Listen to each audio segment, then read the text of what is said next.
Alright, you sick freaks. I know what you're here for. All you guys want is two things. 1. Cool new indie animation, and 2. Goonable characters. And well, do I have a suggestion for you? It's called therapy. But on another note, Slumlordz is the brand new animated series created by Homage. This is normally the part where I give a brief history, but there's honestly not much to say this time around. This is Homage's first real big animated series. Before this series, they only really made short animations and 3D model art on their Instagram, which you should 100% check out if you end up loving Slumlordz after this video. But with that being said, let's see how this first foray raised up in the indie animation scene. Spoiler alert, it's really fucking good.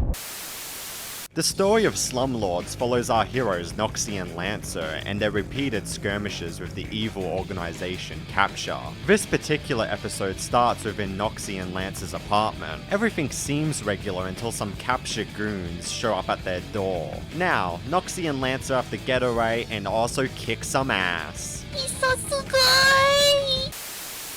I feel like a bit of a jackass trying to explain the plot of a 3-minute cartoon, because let's be so for real right now, a complicated plotline would not work whatsoever within this runtime. All I want from a project like this is a storyline that will echo the themes of the show whilst also acting as a segue between each major set piece, and let me tell you, Slumlordz goes above and beyond in this regards. Like, if you didn't get it from the general aesthetic, the fact that the villains are corporate goons should paint you a picture that this show is punk, it's alternative, it's anti-authority. And let me tell you, anything that emulates 2000s punk is basically made just for me. This is the type of shit I live for, like, just hook it to my veins. But I'll level with everyone. The story and aesthetic is not the reason why I want to recommend this show. Hell, it's not even because Lancer's absolutely hot and a unit and oh my god, he's such a daddy. The main reason I wanted to recommend this to everyone is because I was absolutely floored with the animation and technical aspects. For starters, I absolutely adore the fisheye lens effect on every single scene. Not only does it give the show a unique visual identity within our digital landscape,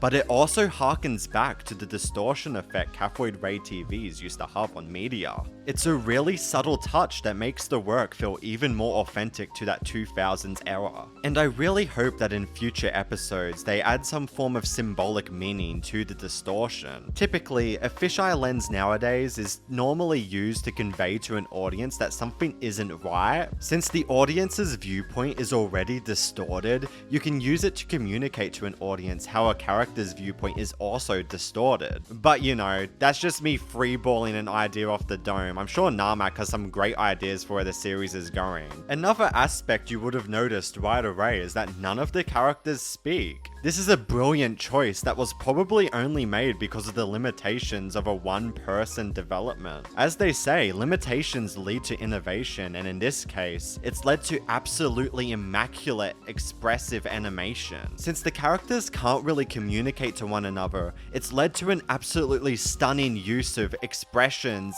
and body language and movement. There's not a single moment within this episode where you can't tell what a character is expressing, and that's an absurd accomplishment. One of the characters doesn't even have a face. This is insane. And my compliments to the animation don't end there. This episode has one of the most well-telegraphed action set pieces I've seen in quite a while. The highway fight scene has such a nice flow whilst remaining high octane. Honestly, not many shows can create energetic fight scenes whilst also remaining cohesive. You never feel lost and like you can't keep up where characters are. It's honestly just incredible. But that's enough gushing for now.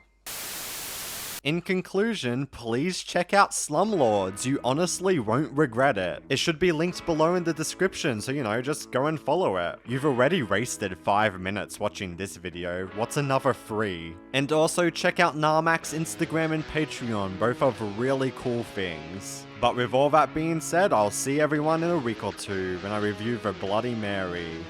Mwah! Later, fuckers.